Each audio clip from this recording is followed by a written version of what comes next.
श्री वृंदावन धाम की जय। वृंदावनेश्वरी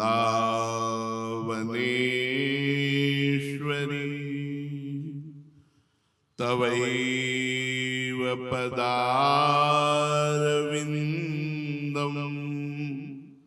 प्रेमामृतैकमकरंद रसौघपूर्णम्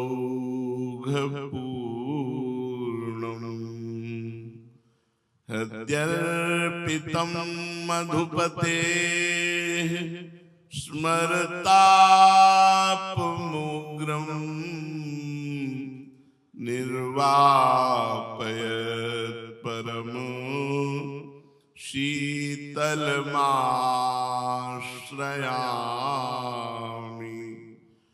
परम शीतलमाश्रयामि।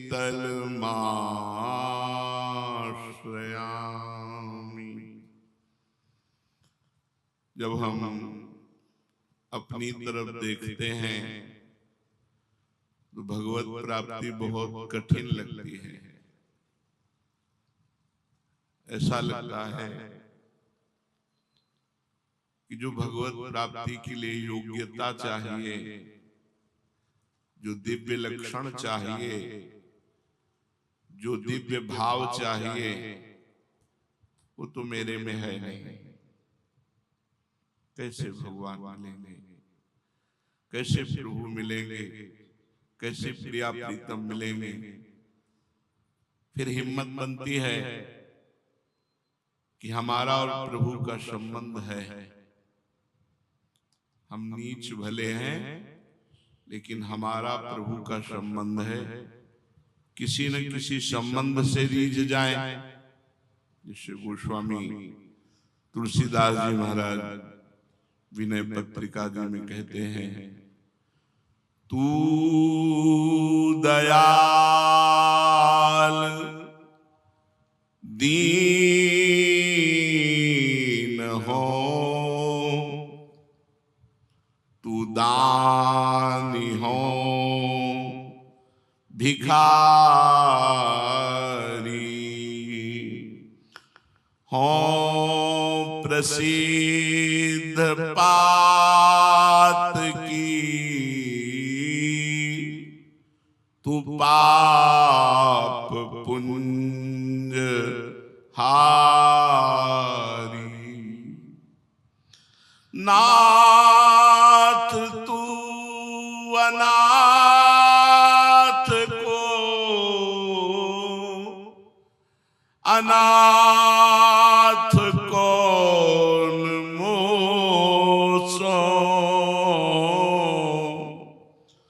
मोह समान आरत नहीं, आरती हर तो सो।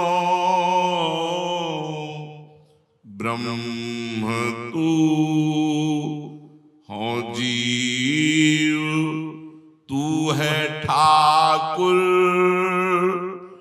हो चेरो, तात मात गुरु सखा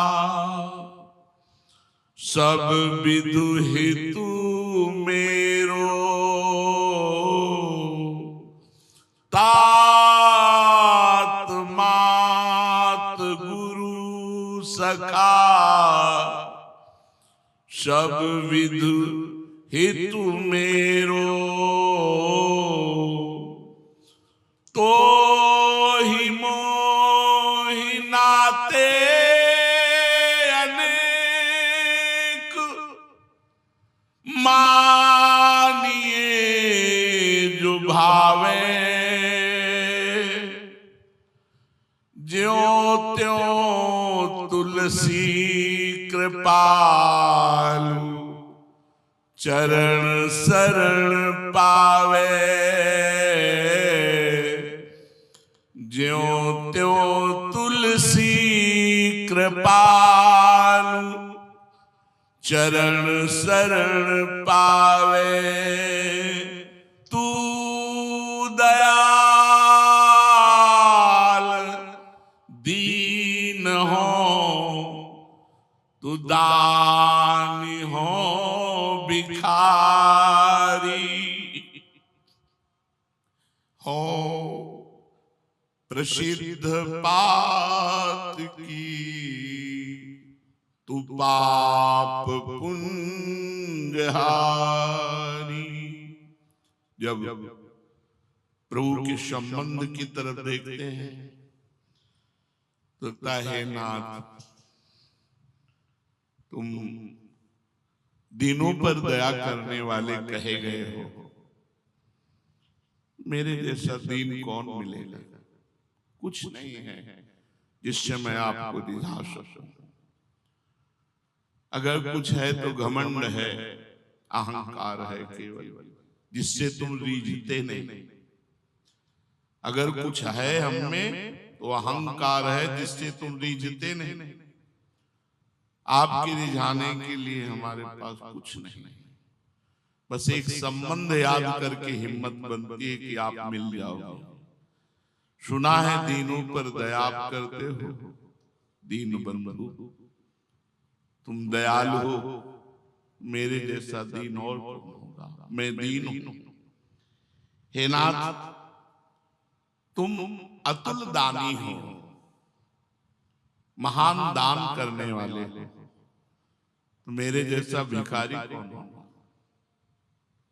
तू दानी हो भिखारी, तू दानी हो भिखारी, तुम दान देने वालों में शिरोमणि हो। करुणा कर उदार राखत कछु न सार, आप अति उदार बिब सुंदर सूरत सूर सुकुमार, अति उदार हो और मैं अत्यंत भिखारी हूं। हे नाथ, आप पापहारी हैं तो मैं प्रसिद्ध पापियों में हूं। अधिक से अधिक मलिनता मेरे हृदय में है। आप पतित पावन हैं, मैं पतित हूं, तो आप पतितों को पावन करने वाले हैं, पाप पुंज का नाश करने वाले हैं। हे नाथ, सुना है तुम अनाथों के नाथ हो, तुम मुझ जैसा अनाथ कौन होगा? प्रभु, आप दुखों का नाश करने वाले हो, तो हमारे जैसा दुखी कौन होगा? नाथ, वेद और शास्त्र और ब्रह्म ऋषि कहते हैं कि आप ब्रह्म हैं, तो हमारा संबंध है, हम जीव हैं, आपके अंश हैं। तुम स्वामी हो, मैं सेवक हूं, अधिक क्या कहूं प्रभु? मेरा तो आपसे संबंध है, आप ही मेरे माता, आप ही मेरे पिता, आप ही मेरे गुरु, आप ही मेरे मित्र, आप ही सब प्रकार से हितकारी हो, हमारा हेतु आप ही हो। मेरे अनेक नाते हैं, तुम्हें जो नाता अच्छा लगे, दीन भिखारी का, पापी पतित पावन का, नाथ अनाथ का, जो भी नाता, माता पिता भाई बंधु गुरु सखा, जो तुम्हें अच्छा लगे वो मान लो, मैं आपका ही हूं। बस बात केवल कृपालु एक यही है कि किसी भी तरह से मैं आपके चरणों की शरण पा जाऊं, कैसे भी मैं आपको प्राप्त कर लूं। मेरे में जब मैं अपनी तरफ देखता हूं तो कोई भी सद्गुण नहीं जिससे मैं दावा पेश कर सकूं कि आप मुझे मिलो, मैं तपस्वी हूं, मैं जितेंद्री हूं, मैं भजनानंदी हूं, मैं ऐसा कुछ नहीं। पूर्व के जो संत जन भजन किए, उनकी बात सुनकर हृदय कांप जाता है। भजन करने की तो बात जाने दो, उनकी बात सुनकर हृदय कांप जाता है। कहाँ उनका त्याग, कितना प्रभु के प्रति समर्पण, कितना प्रभु से प्रेम पूर्वक जुड़ करके निरंतर भजन करते रहना। यहाँ तो भोगों से जुड़ करके इस बात में खुशी है कि आपकी कृपा से हमारे मनमानी भोग हम भोगने को मिलते हैं, इसलिए आपकी कृपा है। हम आपकी कृपा इसलिए मना रहे हैं कि आपसे हमारी इंद्रियों का पोषण हो रहा है। आपके नाम के बल पर हम अपनी मनमानी कर पा रहे हैं, तो हम कह रहे हैं आपकी बहुत कृपा है। नहीं तो प्रभु जब आपके कृपा पात्रों का जीवन देखते हैं तो हमारा जीवन बिल्कुल नगण्य, बहुत ही पतित, बहुत ही आपसे विमुख पाया जाता है। कहाँ जिनको कुछ अच्छा नहीं लगता, रात दिन आपके लिए रो रहे हैं, भजन कर रहे हैं, उनके आगे हमारा भजन क्या है। पर फिर भी प्रभु हमारा आपका संबंध है। हम पतित हैं तो आप पतित पावन हो, आप दाता हो तो हम भिखारी हैं, आप दीन बंधु हो तो हम दीन हैं, हमारे सब कुछ आप हो। जब ये बात हृदय में आती तो उत्साह आ जाता है कि आप निश्चित हमें मिलेंगे। प्रभु का मिलना ही जीवन का परम लाभ है। देखो जीवन क्षण भंगुर है, अभी है, क्षण भर बाद में रहेगा कि नहीं। कल अपने लोग सब ऐसे बैठे रहेंगे, सब लोग रहेंगे, ये गारंटी नहीं, पता नहीं कौन उठ जाए। ऐसा ये भयावह मृत्यु लोक है। यहाँ की सभी चीजें नाशवान है, किसका गुमान करें, कभी भी कुछ भी नष्ट हो सकता है। पर हम मोह में पड़ करके, अज्ञान में पड़कर इन्हीं बातों पर खुश हो जाते हैं कि हमारे पास जमीन है, मकान है, धन है, स्त्री है, पुत्र है, प्रतिष्ठा है, लेकिन ये सब मरने के बाद क्या, शरीर छूटने के बाद क्या। इसलिए हे प्रभु, इस क्षण भंगुर शरीर में हमें ऐसा ज्ञान प्रदान करो कि हम निरंतर आप में ही रमें, आपसे ही संतुष्ट रहें। तुष्यन्ति च रमन्ति च, आप में ही रमण करें और इस बात में खुश रहें कि हमारे हृदय में प्रभु का स्मरण चल रहा, इससे बड़ा कोई लाभ नहीं। आपका विस्मरण सबसे बड़ी हानि, आपका स्मरण सबसे बड़ा लाभ। सोचो कितने बड़े बड़े धनी मानी, ऐश्वर्यवान, कीर्तिवान इस संसार में हुए, कौन जानता है। चले हम तुम सबको जाना है, जाने की तैयारी कर लो। जो पहले से तैयार न थे, पछता पछता कर चले गए। रहे न रावण सम अभिमानी, हिरण्याकश्यप सम वरदानी। खान विभव की खान जगत में कुछ दिन के मेहमान, भजले श्री भगवान जगत में कुछ दिन के मेहमान। बड़े बड़े ऐश्वर्यशाली, कीर्ति बलशाली, ये सब नष्ट हो गए। क्या उनके साथ ये जमीन गई, महल गए, कुछ धन गया, कोई व्यक्ति गया, प्रतिष्ठा गई? नहीं। इन नश्वर चीजों में उन्होंने अपने दिव्य समय को नष्ट करके दुर्गति प्राप्त की। ऐसा न समझा जाए कि बड़ा आदमी है तो सदगति प्राप्त करेगा। सबसे बड़े पद में त्रिभुवन का पद है, सबसे बड़ा इंद्र पद। इंद्र पद में महाराज नहुस गए और वासना से पीड़ित होकर माता सची के लिए गलत भावना की तो अजगर की योनि को प्राप्त हो गए। बड़े बड़े यशस्वी प्रतापवान हुए, उनके साथ कुछ नहीं गया और इसी यश और प्रताप में भगवान को भूल करके अपनी दुर्गति का कारण बन गए। विचार करो, रावण से प्रतापी, हिरण्यकश्यप से वरदानी, विष्णु विजयी, सहस्त्राबाहु अर्जुन, तुम्हारे तो 2 भुजाएं, उसके तो 1000 भुजाएं थे। इस धरती को जो त्राहिमाम बुलवा देने वाले बलशाली थे, आज उनका पता नहीं। फिर तुम किस बल पर भगवान को भूल रहे हो? किस लाभ के लिए तुम भगवान का भजन छोड़ देते हो? ये लाभ सब झूठा है। अभी मरो तो तुम्हारा बैंक बैलेंस, बिल्डिंगें, जो भी सब झूठा, सब झूठा। उमा कहूं मैं अनुभव अपना, सत हरि भजन जगत सब सपना। सत्य वस्तु, सत्य कमाई, सत्य धन, भगवान का नाम। जितना आपने जप लिया उतना ही सत्य, बकाया सब झूठा, सब व्यर्थ।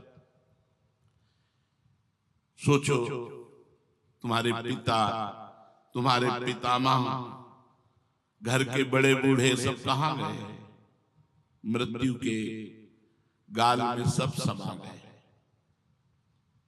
वो लोग क्या नहीं सोचते थे, लेकिन क्या उनकी सोच सत्य हुई? सब सोच यही रह गई और वो यहां से चले गए। ऐसे ही आप भी चले जाएंगे। सोच सोच ये मकान बन जाए, फिर ऐसा हो जाए, फिर ऐसा हो जाए, फिर ऐसा हो जाए, और ऐसा सोचते सोचते मर गए।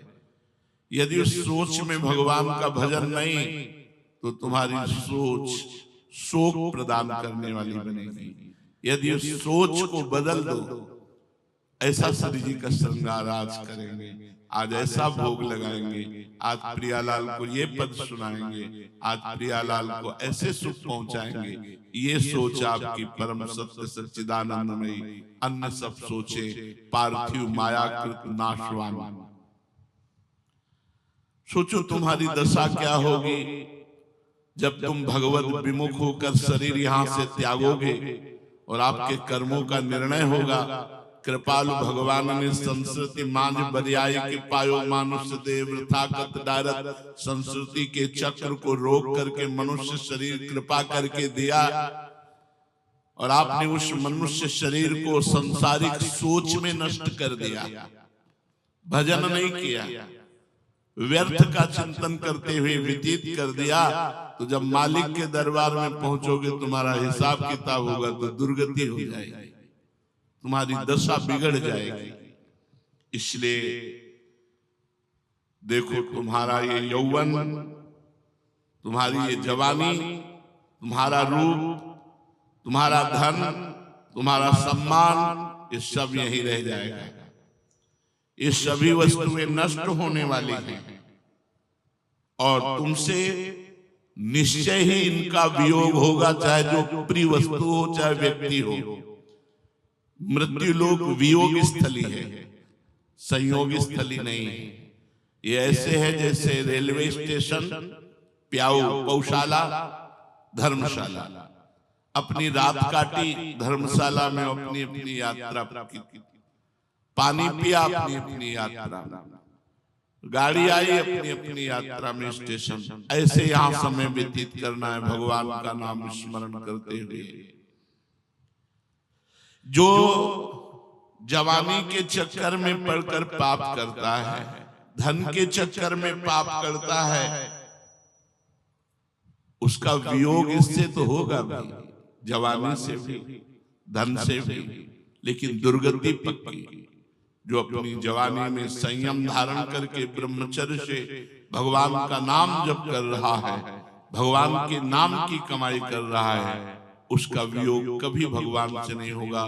क्योंकि हम और भगवान दो हैं ही नहीं, हम और भगवान दो हैं ही नहीं। एक ही डीएनए है हमारा और भगवान का। जो आत्म स्वरूप है वो भगवत स्वरूप है। हम और भगवान एक जाति के हैं, हम और भगवान एक हैं। ईश्वरंश जीव अविनाशी, ममैवांशो, भगवान का अंश भगवत स्वरूप होता है। हम इसी देह और जगत के भोगों को अपना मानकर भगवान से विमुख हो गए। यहां बस पलक झपकते मृत्यु तुम्हें ग्रस ले गई। जैसे हमारे 50-55 वर्ष व्यतीत हो गए, हमको लगता है कल घर से निकले थे। ऐसा नहीं लगता कि 55 वर्ष की आयु हो गई। कितना लंबा समय जीवन का व्यतीत हो गया। अब कितने मिनट बचे हैं पता नहीं। ऐसे ही जो भोगों में भूले हुए जीव हैं, उनकी बड़ी लंबी आयु भोगों में व्यतीत हो जाती है और वो कमा कुछ नहीं पाते हैं।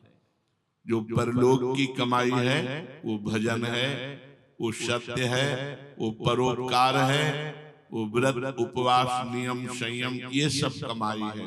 इन सब से लोग दूर रहकर पापाचरण में, व्यर्थ के चिंतन में, प्रपंच में अपने जीवन को नष्ट कर देते हैं। सोचो, भले लोग तुम्हें बड़ा समझकर पूज रहे हो, क्या तुम बड़े हो गए? बड़े तो तब होगे जब बड़े के हो जाओगे। बड़ा कौन है? प्रभु। तो बड़ा कौन?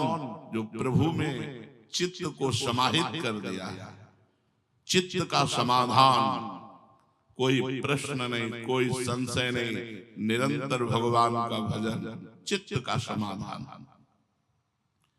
विचार करो, तुम्हारा जीवन सफलता की तरफ जा रहा है कि असफलता की तरफ?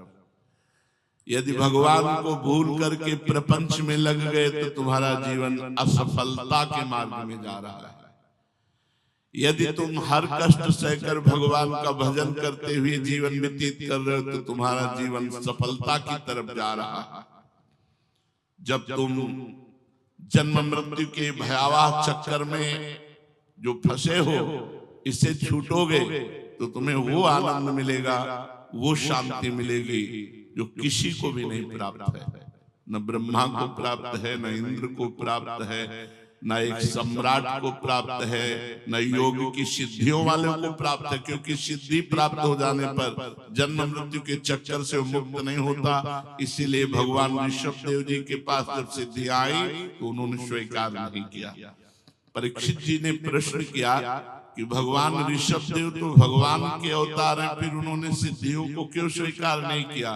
तो श्री सुखदेव जी ने कहा, जैसे चतुर शिकारी फंसे हुए मृग पर, जाल पर कभी विश्वास नहीं करता क्योंकि कभी भी भाग सकता है अगर छूटने का अवसर मिल गया, ऐसे ही मन कहीं सिद्धियों के चक्कर में पड़कर परम सिद्धि भगवत प्रेम या जन्म मृत्यु से मोक्ष, इससे चूक ना हो जाए, इसलिए रिद्धि सिद्धि से भी अपने को छुड़ा करके जो भगवान के मार्ग में, अभी रिद्धियां सिद्धियां ऐसे थोड़ी प्रकट हो जाती, उसके लिए तो बड़ा संयम नियम चाहिए, बहुत भजन, बहुत, तब कहीं सिद्धियां आती, सिद्धियां ऐसे थोड़ी आ जाती।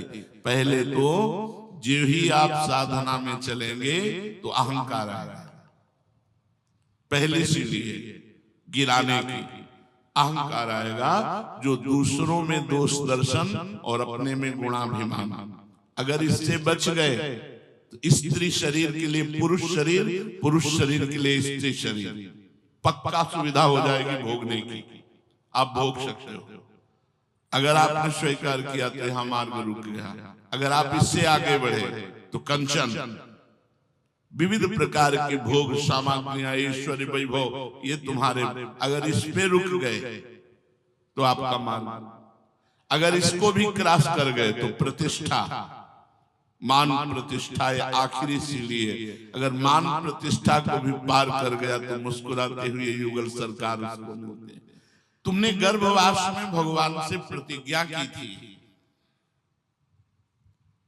रो रो कर प्रभु से गर्भ में कहा था, जब गर्भ के कष्टों को भोग रहे थे, कि एक बार मुझे गर्भ के इस नरक से बाहर कर दो प्रभु, मैं जाकर ऐसा भजन करूंगा कि दोबारा कभी किसी भी मां के गर्भ में न जाना।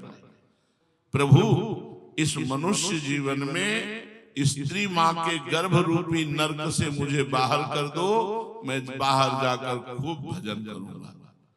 बाहर आए तो ज्ञान अपहृत हो गया, माया के द्वारा भूमि परत भाटी ढाबर पानी, तिम जीवहि माया लपटानी, लड़का हुआ बोले थाली बजाओ। वो रो रहा है, कहाँ कहाँ वो विशुद्ध ज्ञान कहाँ गया, वो भगवद आनंद कहाँ गया? बस नाल छेदन हुआ, गाना बजाना शुरू हो गया। अब फिर वही मोह जाल डाल दिया गया, ये मम्मी, ये तुम्हारी मौसी, ये तुम्हारा, बस फंस गया जाल।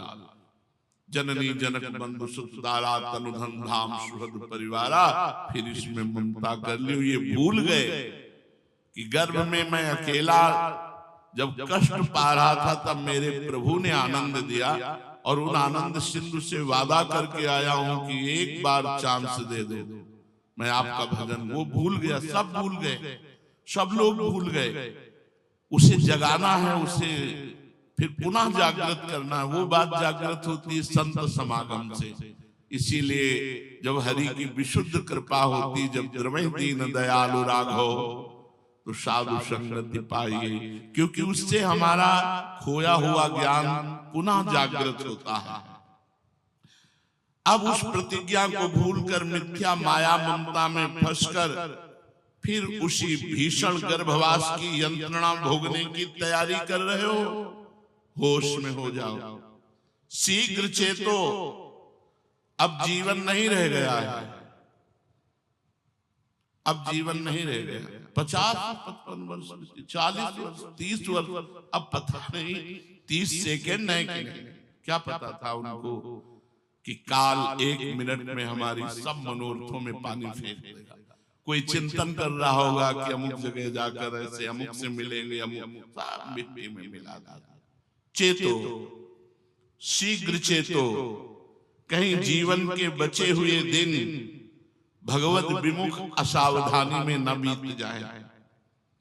तुम्हारे हाथ बहुत बढ़िया अवसर लगा है, फिर 83,99,999 योनियों में जो नहीं कर सकते वो केवल है भजन, वो मनुष्य योनि में कर सकते हो।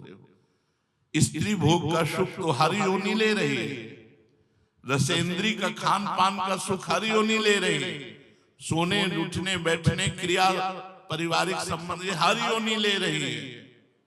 एक एक सुकरी के 20-20 बच्चा, खूब ये सब निद्रा भय आहार मैथुन, इसका तो सारे संसार के हर जल चैतन्य में सब फैला हुआ है।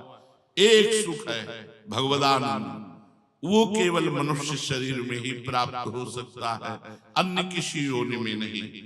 देखो अब तक जो भूल हो गई भगवान क्षमा कर देंगे। एक एकांतिक में प्रश्न करता, धर्म को कोष मैं धर्म करता हूं फिर भी मुझे इतना, भगवान ऐसा, जब कोई धर्म और भगवान की तरफ कड़वे शब्द बोलने की चेष्टा करता है तो हमारा हृदय दाह से युक्त हो जाता है, ताप युक्त हो जाता है। क्योंकि करुणा में भगवान की करुणा को न समझ करके तुम ऐसा, तुमका पूर्व जन्म की छोड़ो, वृंदावन में बैठे हुए इसी जन्म का रजिस्टर निकालो अपने पापों का और तुम न्यायाधीश बनो और तुम देखो कि तुमने क्या क्या किया है, क्या उसका दंड विधान होता है और वो कर्म तुमने किए फिर भी तुम सुख चैन से हो। इसमें भगवान की कृपा है या भगवान का न्याय गलत है। हम कहा अगर अपने जीवन को देखोगे तो इतना केवल कह सकते हैं, अपने जीवन को देखने के बाद इतना कह सकते हैं कि प्रभु क्षमा करो, बस आपकी कृपा की ही बात है, मैं किसी योग्य नहीं। ईमानदारी से सब लोग देखो, उनकी कृपा और अपनी उद्दंडता अब भी देखो, उनकी कृपा और अपनी उद्दंडता जब हम देखते हैं तो इतना ही केवल हम कर सकते हैं। न्याय करने पर इतना आएगा कि क्षमा प्रभु क्षमा, त्राहिमाम प्रभु त्राहिमाम, मैं आपके योग्य नहीं हूं प्रभु, मैं आपका अपराधी हूं, पर फिर भी आपकी इतनी कृपा हम पर है। अब तक जो भूल हो गई सो हो गई, उसके लिए अब रोने का समय नहीं, नाम जप करो। उसके लिए पश्चाताप मत करो कि बैठे वर्तमान के समय को भी भूत के चिंतन में व्यतीत करो। भूत में जो हो गया सो हो गया, छोड़ो, अब वर्तमान को संभालो। जीवन के जितने दिन बाकी हैं उन्हीं को दृढ़ संकल्प करो कि एक सेकेंड भी अब मैं भगवान से विमुख नहीं जीऊंगा। राधा राधा राधा राधा, हर सेकेंड हर मिनट अब मैं प्रभु से जुड़कर ही जीऊंगा। अब विषय भोगों से, संसार से, किसी अन्य क्रियाओं से भगवत विमुख होकर नहीं जीऊंगा। क्रियाएं तो करनी ही पड़ेंगी संसार में, कर्म तो करना ही पड़ेगा, पर माम अनुस्मर, युद्ध च, मेरा स्मरण करते हुए कर्म करो तो जीवन को सफल कर लोगे। ऐसा अवसर बार बार नहीं मिलने का, इस परम लाभ को प्राप्त करने में आलस्य मत करो। सोचो, यावत् स्वस्थमिदं कलेवरम यावच्च दूरे जरा, जब तक बुढ़ापा दूर है, शरीर स्वस्थ है, तब तक तुम कुछ भी कर सकते हो। क्या कर्मों का भोग है। यावत् स्वस्थमिदं कलेवरम यावच्च दूरे जरा, जब तक तुम्हारा शरीर स्वस्थ है, बुढ़ापा ग्रसित नहीं कर लेता, रोग ग्रसित नहीं कर लेता, तभी तक तुम कुछ अपने लिए कर सकते हो। अपने लिए क्या है? भगवान का नाम जप, तीर्थ याटन, व्रत, उपवास, नियम, संयम, इनके द्वारा तुम अपने पापों को नष्ट करके उज्जवल भविष्य बना सकते हो। क्या उज्जवल भविष्य? जिंदा फेंक दिया कबाड़ में। कर्म देखो, उनके कर्म फेंकने वालों के, और उस जीव का कर्म देखो कि शरीर की त्वचा सड़ रही है, कोई औषधि नहीं, और कम से कम कोई पानी तो पिला दे, तो कूड़ा घर में फेंक आए, जहां कूड़ादान रखा होता है बड़ा बड़ा टाली वाला, उसी में फेंक दिया। सोचो, जब तक तुम्हारा शरीर स्वस्थ है, इंद्रियां सशक्त हैं, मन प्रबुद्ध है, बुद्धि काम दे रही है, तभी तक तुम भगवान का भजन कर सकते हो। अगर भगवान के भजन का अभ्यास स्वस्थ अवस्था में नहीं किया, तो आप रोगी शरीर में नहीं कर सकते, बुढ़ापे में नहीं कर सकते। इसलिए बहुत सावधान होकर एक एक क्षण श्री भगवान के चिंतन में, भगवान के भजन में व्यतीत करो। यही जीवन की परम सार्थकता है। श्री राधा वल्लभ लाल।